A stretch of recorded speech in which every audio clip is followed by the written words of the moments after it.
कैलाश से धुआं धुआं है। अरे का हो काहे मन मार के बैठल बड़ू, कोनो प्रॉब्लम बा? ए जी एगो बात कही। कहा। बड़ा मन करता देवघर जाए के जी। तब देखी न बाबा कई दिन से सपना में आवतनी आ अपना नगरी में बुलावतनी। सपना तो हम देखते, लेकिन क्या करी पैसे नहीं खेरे। इस साल रहेगा पर साल चल जाये, ठीक बा?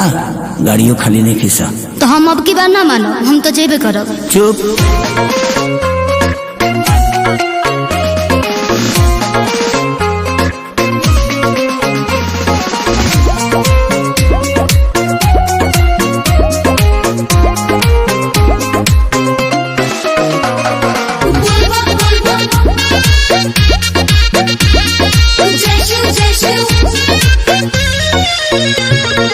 गाड़ी रिजर्व नहीं मिला जान, असो भर छोड़ा जानी कर परेशान।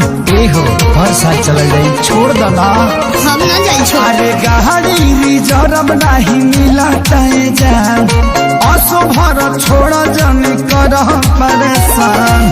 जाए खातिर देव घर फूलौले बाड़ू लोला, फूलौले बाड़ू लोला। हाँ तो सुनी ना, नहीं रास्ता में मांगब कोका कोला, राजा बुक कोके होला, चली ना बोलौले बड़ा भोला, चली ना बोलौले बड़ा भोला, चली ना बोलौले बड़ा भोला।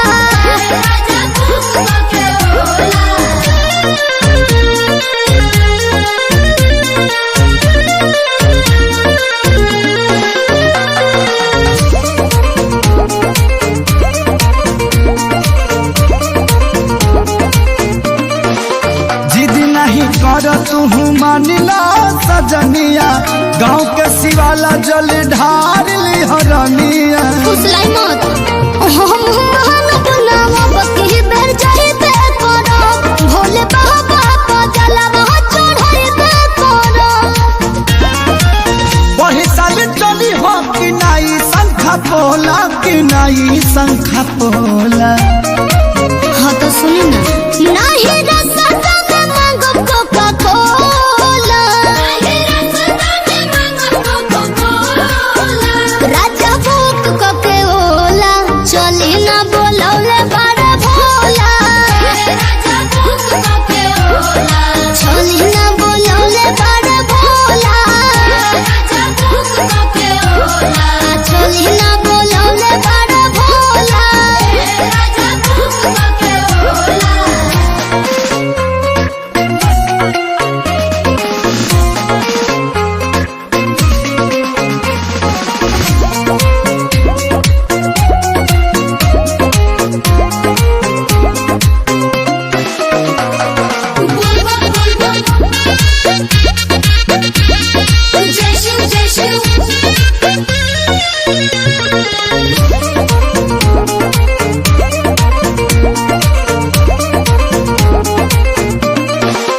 अपना मर्द से करो जानी पंगा, मन बचंगा तो कठौती में गंगा। कहानी मत सुनाई, एह जी देखी ना जात भाड़े पर कसबा रोज, कान्हे लेके कमोर बट भक्ति के मूड।